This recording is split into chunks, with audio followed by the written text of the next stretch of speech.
Hi there, you're listening to the Estranged Heart podcast, and I'm your host, Kreed Revere.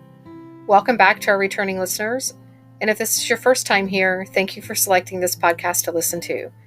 As we begin today's episode, I invite you to grab a cup of coffee or tea, settle in, and listen with an open heart. But first, the regular disclaimer. I am not a licensed therapist or counselor. Nothing within this podcast should be considered or taken as therapy.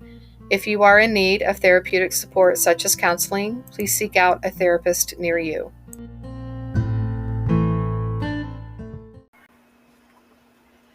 Hi there. As a reminder, this episode today is part 2 of a 2-part interview I did with an estranged dad. And this is the second piece to that interview. If you'd like to listen to the first one, that one was published on June 25th. And that was part 1. A quick reminder, the group coaching options are, there's still availability and room for a few more folks to join if that is of interest to anyone. If you would like additional information on group coaching, please email me at theestrangedheart@gmail.com. Also, there will be a retreat forthcoming either in Washington State or the state of Florida. Haven't determined exactly which one yet. The end of summer, beginning of fall this year, and hopefully whatever location isn't selected for this to go around, there will be a second retreat at that second location towards the end of winter, first part of spring of 2024. Again, if you're interested in learning more about that, send me an email, theestrangedheart@gmail.com. Okay, on with the second piece of this dad's story. Thanks for listening. Mm-hmm. Yeah. But there's no way of knowing, especially in a new friendship or potential romantic relationship. You just don't know. Mm-hmm. So yeah, I mean, it's certainly affected me in that way. It's the stigma. It's the stigma. Yeah. Absolutely. What about your level of trust with others? I don't think that has been affected so much. I worry that it's had more of effect on my kids, but yeah, I mean, I have a really strong network of people to lean on, and I trust them when I talk about them and I, spill my guts. Mm-hmm. Well, I mean, I guess I haven't tested that yet. I guess that would be something that I'd either learn about more or have to consider more if I were in or starting a romantic relationship. This feeling of abandonment, Mm-hmm. Which is completely foreign to me, unthinkable in my parents' generation, obviously. It just wouldn't be tolerated. And I realize that it's more commonplace and it's more pervasive than people think, but at least in my situation, it would never have been tolerated, especially when I was paying for their education.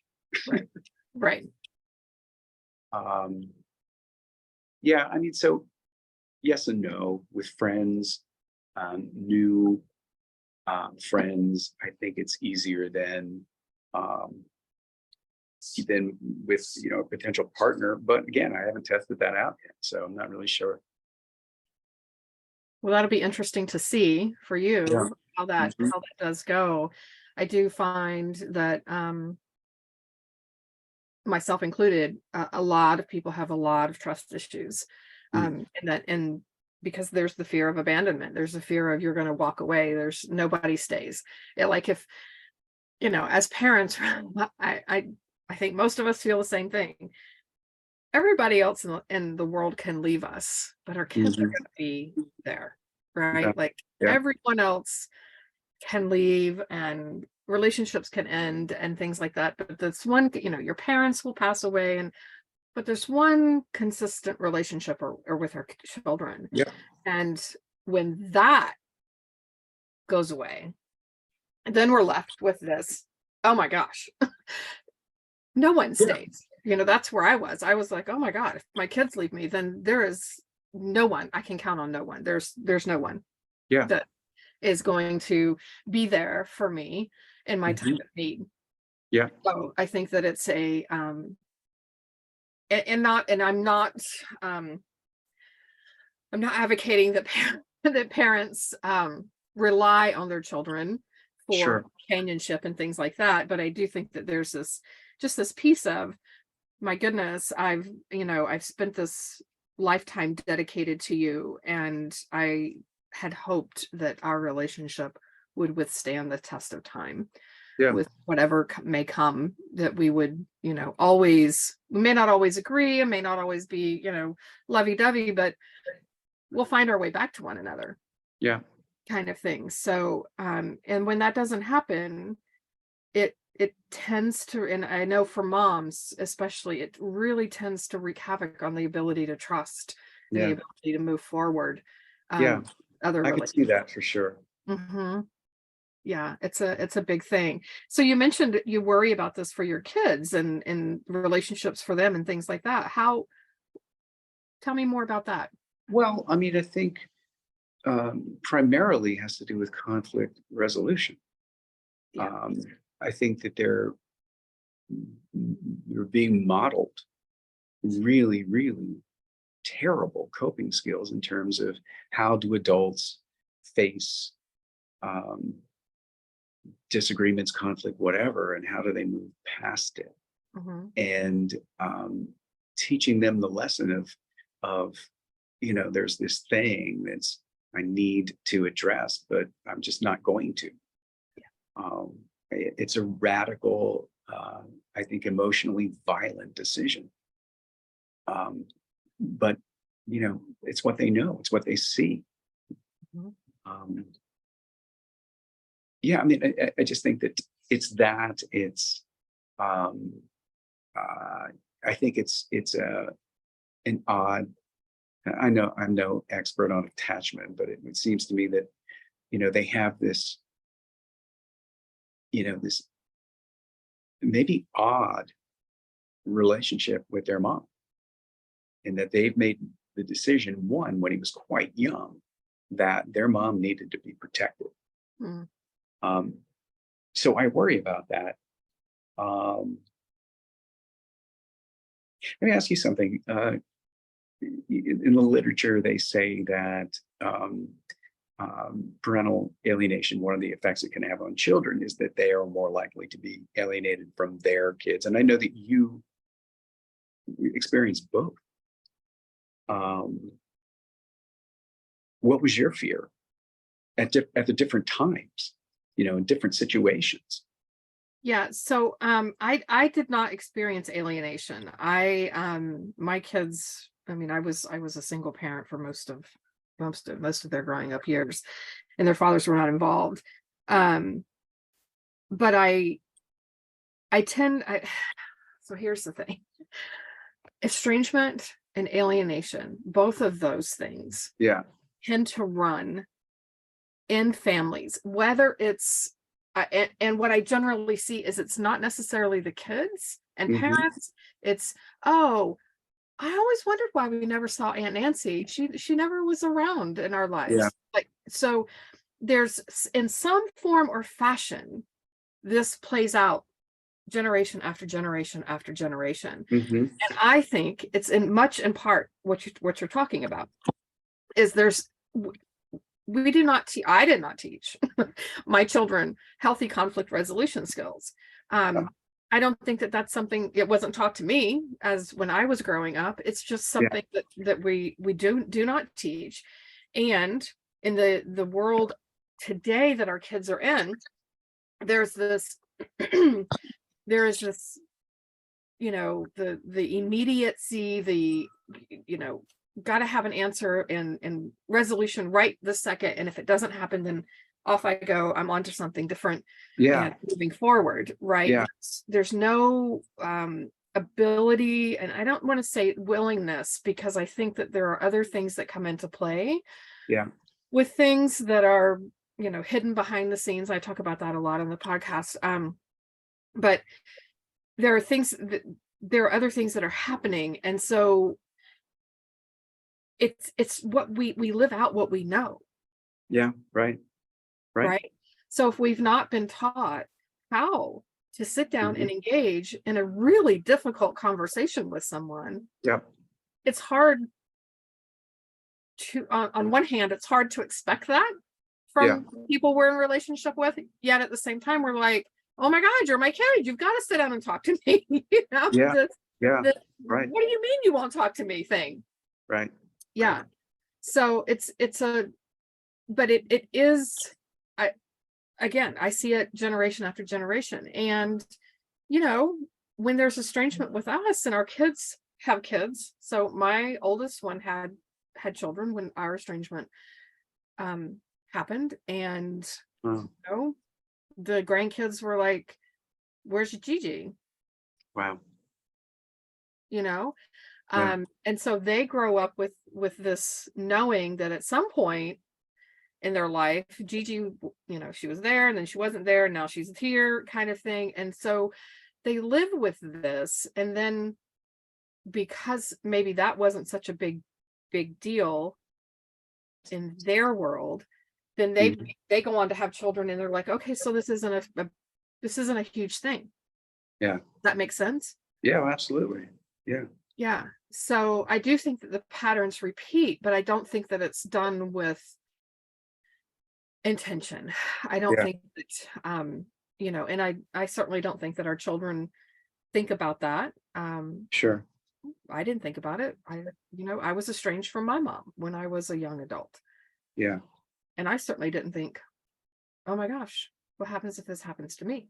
Yeah. Right.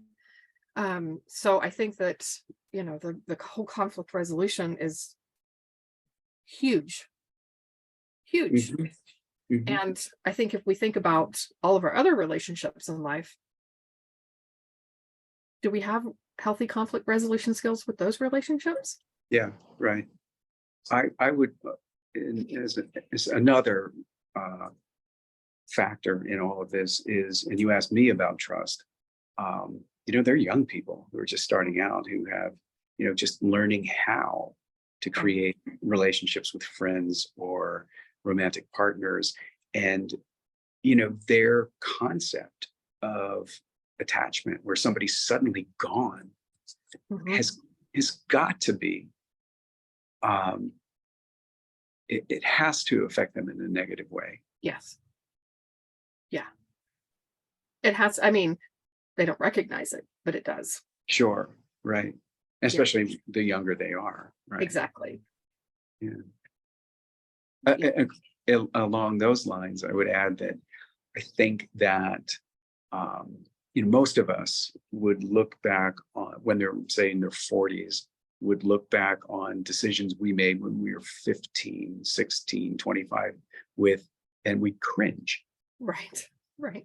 There's not an adult alive who doesn't look back on their youth with some amount of embarrassment.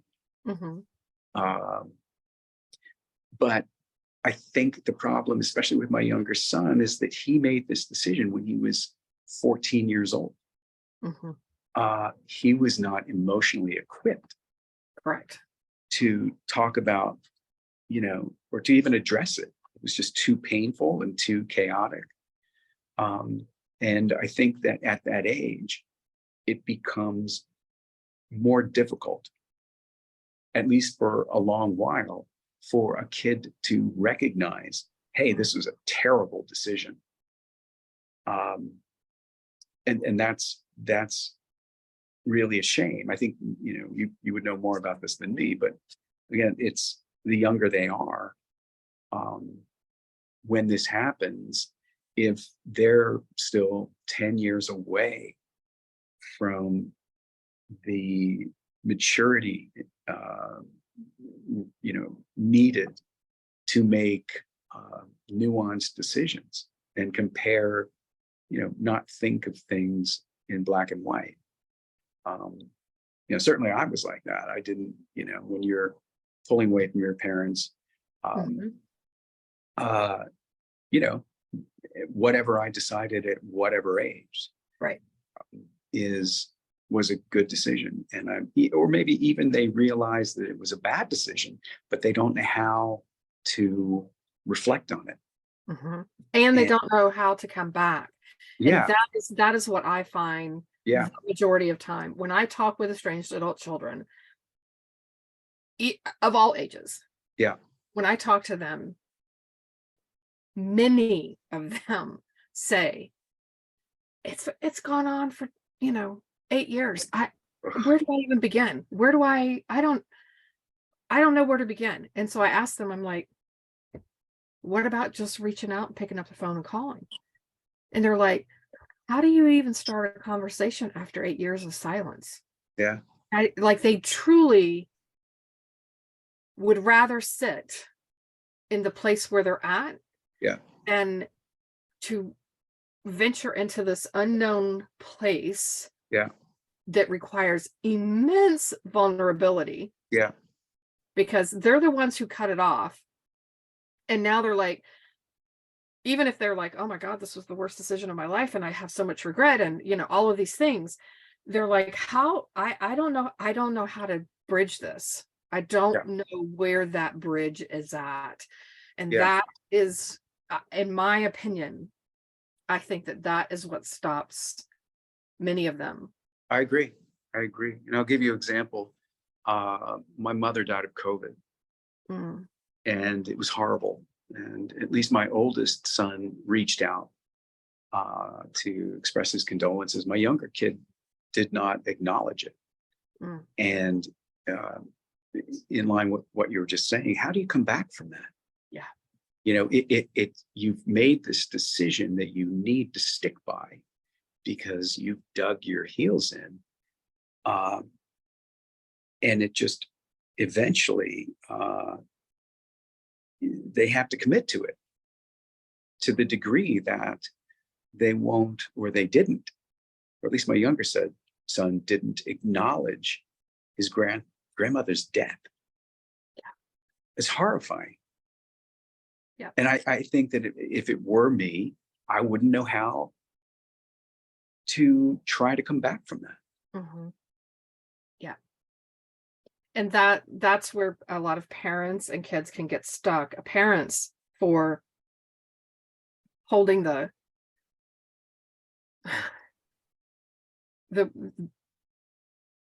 being unable to or unwilling to lay it down and say, I don't I don't know what made them make this choice. I Yeah. don't know what it was. But what's more important to me, I talk out talk about, I ask parents, I'm like, is this the hill you want to die on? Is this, Yeah. where is this it? Or are you willing to lay down the weapons and say, I don't know what Yeah. led you to make this decision. Sure. All I know is that I love you and I want you in my life. And Yeah. how can we figure out a way to move forward? Now, Right. that takes a lot of self-reflection and being able to work on things internally for yourself as a parent to be able to, someone such as yourself, being able to say and find some level of forgiveness for your son who did not recognize and acknowledge the loss of your mother, right? Some people can do that and some people cannot. Mm-hmm. But that's what happens when I see the cases that can move forward, Yeah.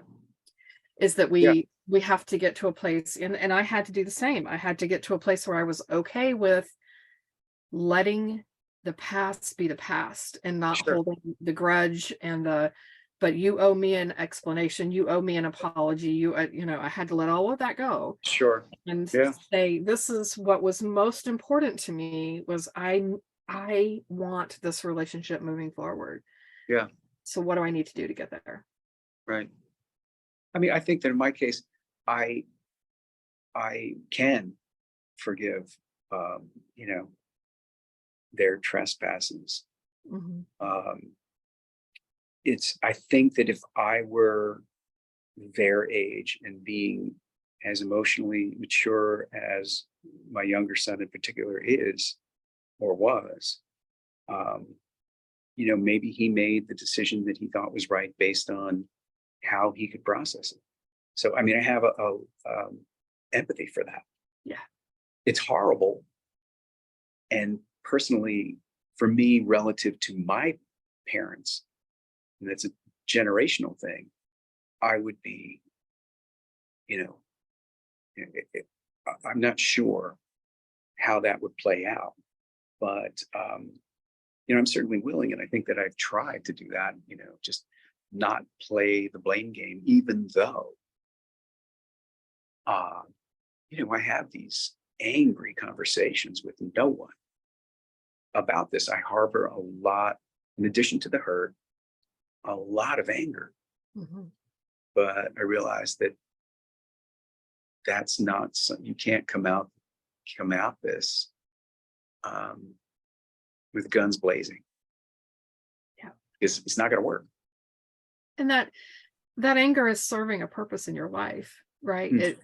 It does for everyone. It's serving a purpose. It's figuring out what's beneath that anger. I'm a firm believer in expressing anger in a healthy way, but it has to be expressed, just like any other emotion and feeling. Yeah. If we suppress it, that's exactly what it's doing. It's still there. It's just we're pushing it down, and eventually it will erupt. So getting it up and out is essential, absolutely essential. Again, in a healthy way. But I generally find that anger is covering pain, hurt, embarrassment, shame, like all the things. And the easy go-to, and especially for men, is anger. It's it's okay. In my case, as a mom and a woman, it was very much frowned upon to be an angry woman. So, but yeah, it's serving its place in your life. For whatever reason. Yeah, I totally agree. We wouldn't, it wouldn't exist if it didn't serve some kind of purpose. Exactly. And that, all these other things are bound up in it. Let me ask you another question. In your experience with your mom, did you over time feel a lot of guilt? And the reason I ask is that I know that in my situation, if that had happened with me and my parents, over time, I would feel a lot of guilt. And I think maybe that's a cultural thing because I grew up Catholic. And, I just wonder about that. One of my biggest fears is that my kids are going to feel really guilty about this, and that's going to somehow also affect our relationship. I did not. Now, I was not estranged from my mom for long periods of time. So there were three separate occasions that I was estranged from her. The first two were fairly short-lived. And I say short-lived, less than a year, just a matter of 4, 5, 6 months. The third and final time we were estranged, that estrangement was about 3 years.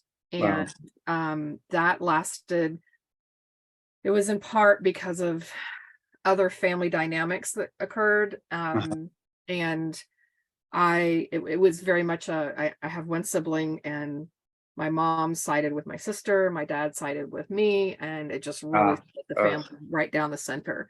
And so that estrangement happened, like I said, lasted about 3 years. And it took a long time to come back from that. Again, when we talk about the marathon thing, we had that first conversation, but then it was months and months and months before we had a second conversation. And then it was, before it ever became normal again, if you will.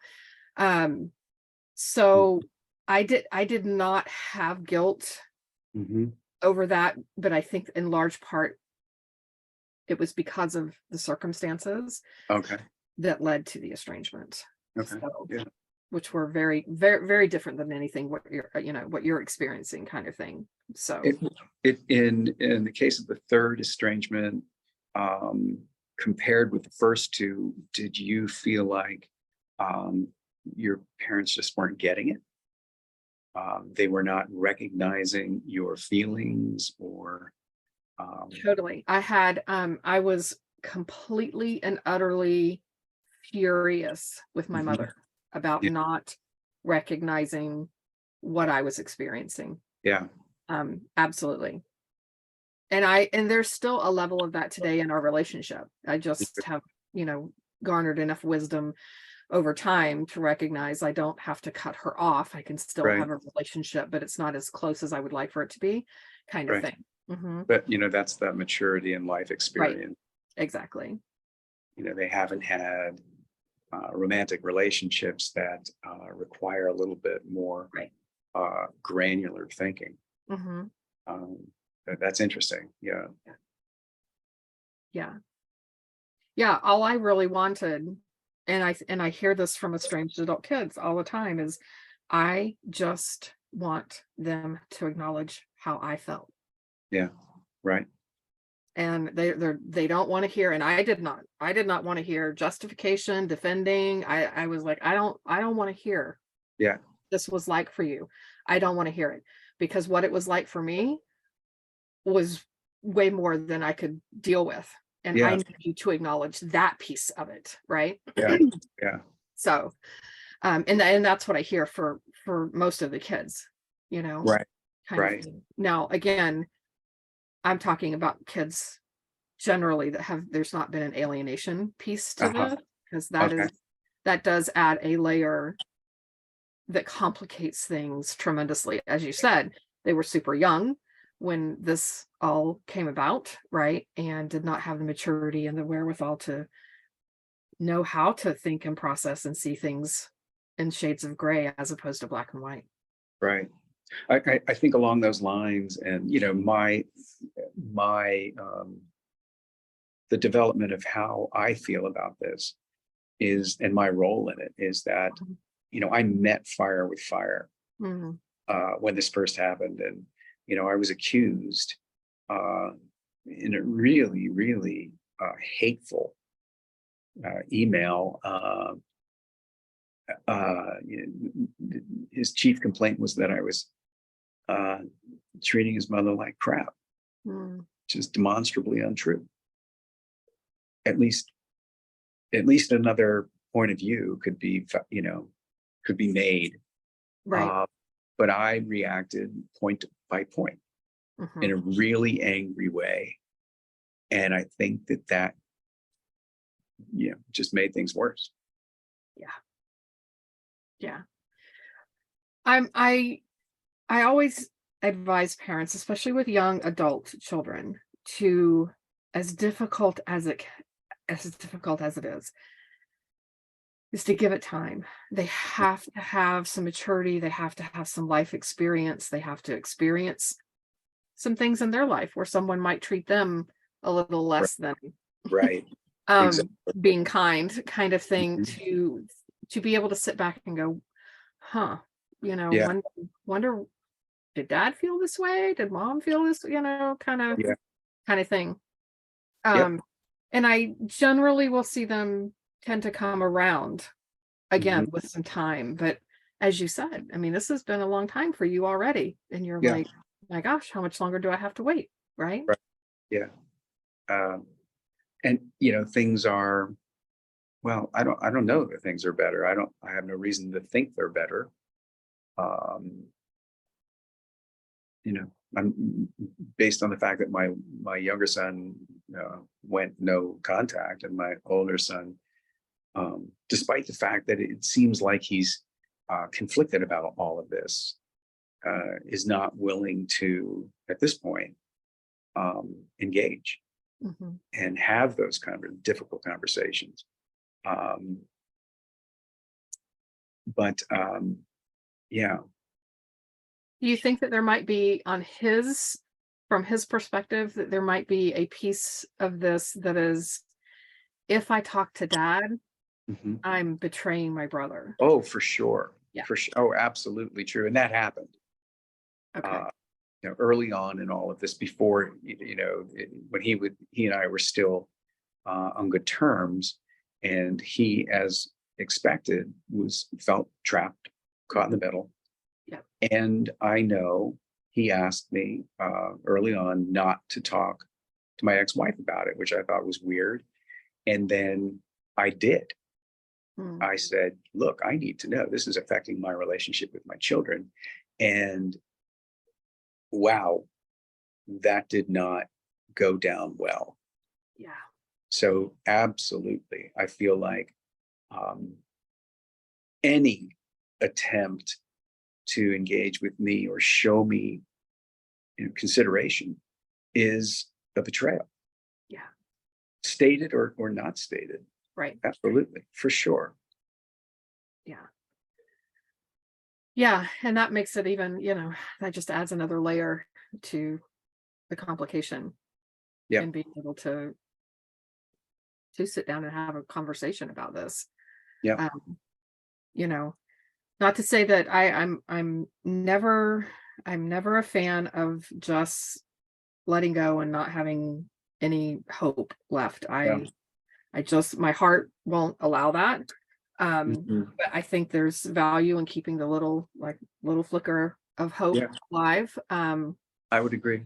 But I also think that it's super important for parents to be able to figure out a way to move forward with their life and not get stuck and bogged down in this, right? Yeah. My support group for moms, and that's the big part of that group, that membership, is we're not here to trash talk the kids. We're not here to talk about Yeah. how awful this is. We're going to talk about how do we move through this pain so we Yeah. can get to the other side, so that when your child comes back, they're coming back to a parent who's healthy. They're coming Yeah. back Right. to a parent Right. who has done their work and is Yep. willing to sit down and engage in healthy conflict resolution skills Yep. and have those conversations, not Right. just for that purpose of reconciliation, but in the relationship moving forward. Sure. Absolutely. Yeah. You need to be the person they would want to have a relationship with.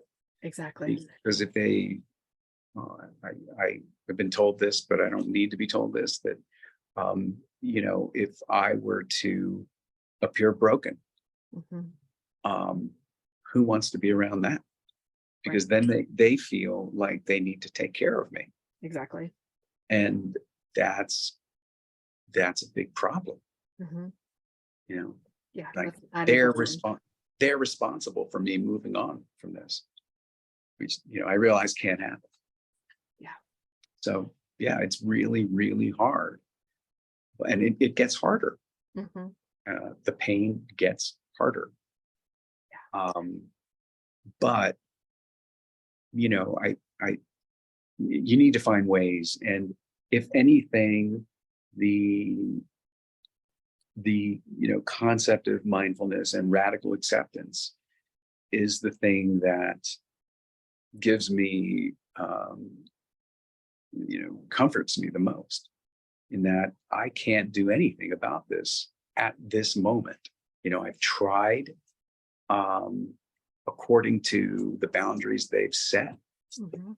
um but I can't send them, hey, I noticed you didn't return my thing. I just that would not go down well with my kids. I don't know about others, but um yeah, and it's finding the tools to you know cope with this kind of thing, or any kind of loss. Mhm. It's hard. You certainly need to be open to, I know you talk a lot about the value of therapy. I Mhm. agree 100%. Mhm.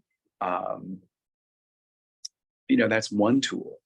And um, and finding somebody, like my sitting here talking to you is helpful to me, Right. just to express these ideas and organize them. um, but it's hard. It's really hard. um, there are things out there that like CBT and different forms of meditation, this thing that I've tried a couple of times. I think it's called loving kindness. Mm-hmm. You know, do you know what that is? Mm-hmm. I've heard Okay. of it. So, you know, it's basically think about somebody who has done you wrong. And then, you know, how would you talk to that person? Think about someone who you're angry with. And then finally, it's what would you say if you were a friend talking to you? You know, and that I've found to be really useful. I wish I did it more. Mm-hmm. That's a problem, at least I have. I know what some of the things I could be using to help me through this, but you know, sometimes I just don't do it. I feel like sometimes I just rather wallow in it. And you know, here's the thing. There's value in there's a book, constructive wallowing or something. I'll find the name of it and send it to you. Yeah. There's value in wallowing. Hmm. We cannot stay stuck there. Yeah, But right. there's value in saying, I tell my coaching clients, I'm like, this is the space that it's okay for you to go, you know what? Damn it, this is not fair. This is not right. Or sob and cry and say, Mhm. I'm so hurt. Yeah. There's value in that because you're getting these emotions up and out.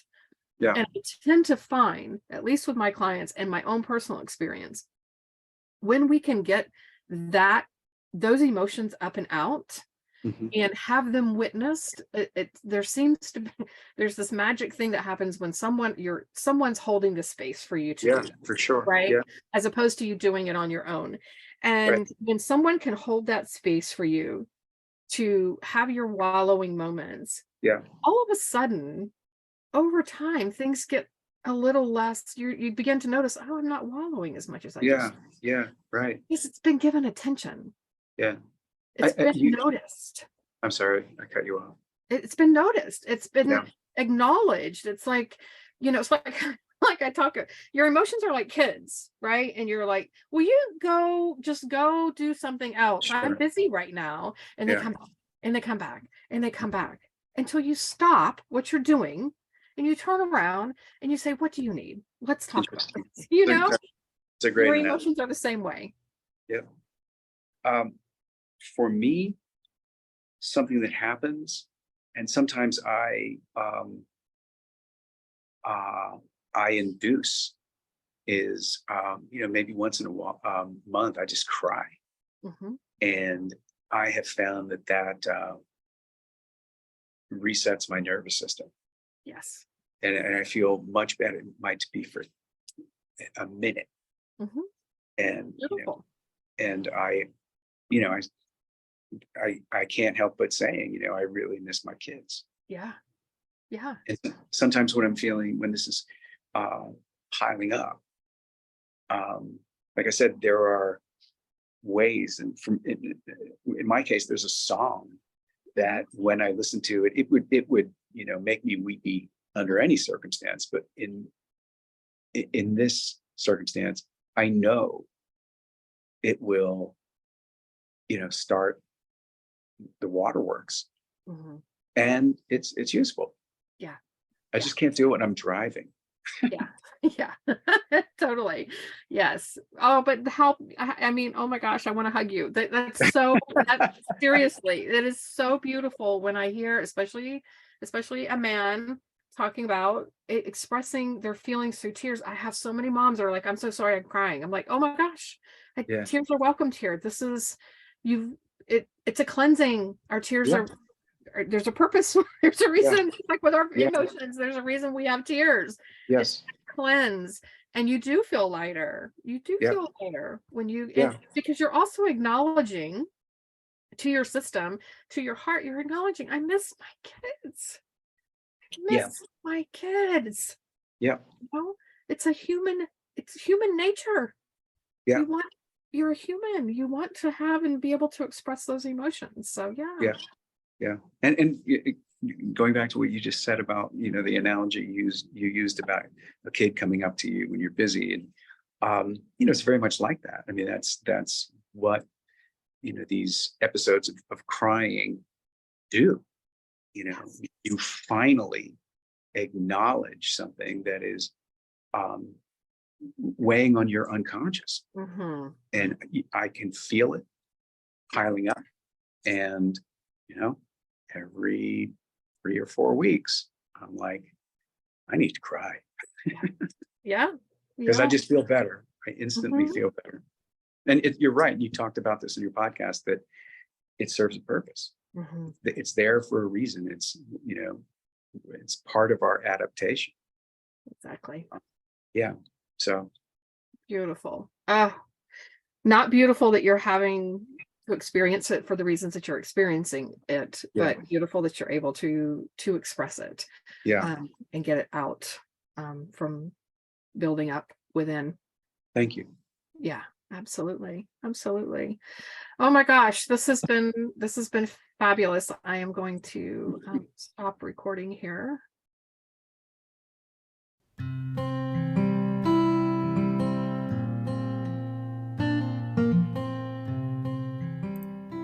This brings this episode to a close. I hope that this time together was time you feel well spent, and that you are able to find some takeaway nuggets to help you on your journey, wherever you may be on your estrangement and reconciliation path.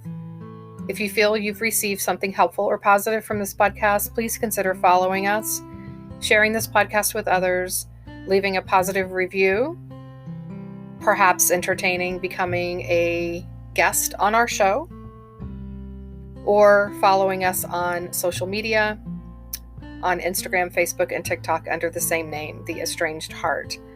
As a reminder, there is an online support group on Facebook.